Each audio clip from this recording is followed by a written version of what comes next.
Any kind of addiction or anything that hinders you from Christ is something that you have to take out of your life. And so I would say that pornography is definitely something that should be stopped.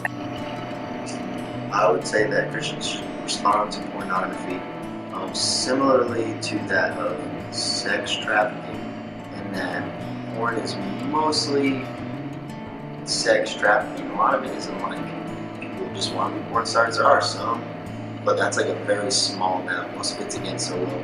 So by watching porn, you are promoting sex trafficking. You're promoting forcing girls being taken from their parents and raped every night. So we should definitely be anti-porn. A lot of things are dealt with really introspectively, and I feel like because of the high emotional involvement of many Pentecostal Christians, that's why everyone goes to raw anger and fear-rooted responses.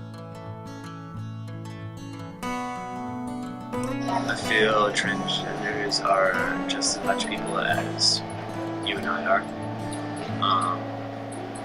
and therefore they need to be loved regardless of their background or what's going on or their sexuality or even what they believe they are.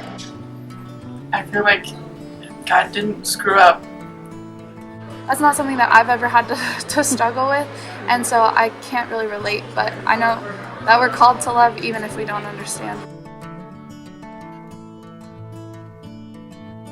Well, I believe that it's kind of, homosexuality is a tricky subject simply because it's hard to imagine a religion that's built around essentially universal love to chastise a group of people who proclaim that they're doing nothing wrong, they're simply loving. So in terms of a Christian response,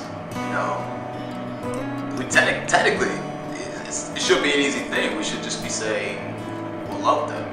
The Christian response shouldn't be to correct someone who's not even living the same gospel as you. It should be love first. I personally believe that it's not wrong to be homosexual, and that it's wrong to be perverted and to force yourself on other people. But I believe that God created love and God created commitment, and that if you treat homosexuality like you treat a heterosexual relationship, that it can still be pure and glorify God. So.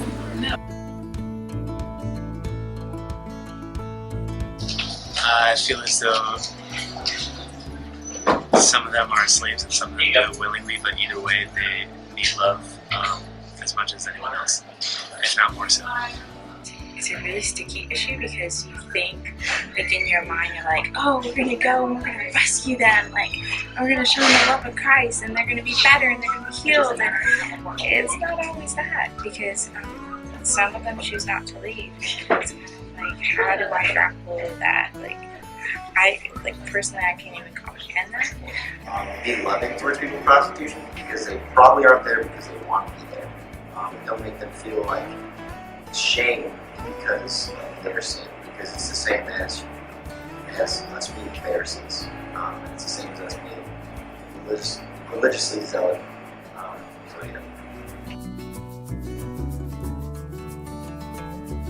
It's kind of a big issue right now, so I feel like it's important to understand what your viewpoint should be and look at all different angles. It's something with sexuality that's really, really sexuality is such a deep topic that a lot of times in this culture we don't like to address because it's awkward and it's weird and we don't seem to have too many answers, but that's okay. We don't have to have answers. We just have to talk. That's what really makes all the difference. So understand ourselves better, we have to understand everything else better. As Christians, the most important thing is not so much focused on what the culture is saying, but more focused on what you're thinking. I feel like it's much more of a mindset on a personal level. I really think that you need to dive into the Bible as deep as you possibly can about this issue. Dive into it to points where you have the knowledge that you can to have a standpoint against it, or a standpoint for it, whatever you want to think, whatever you can find biblically. But while having that tucked away back here, you should never stand off against it. I feel like if you don't, you come across as just sort of glossing over important topics. And we need to address everything. If Christianity is your, impacts your whole life, then you should talk about all aspects of it. we just turn a blind eye and a deaf ear to what's going on, then we're not being Christians at all. We're just simply sitting in our own safety.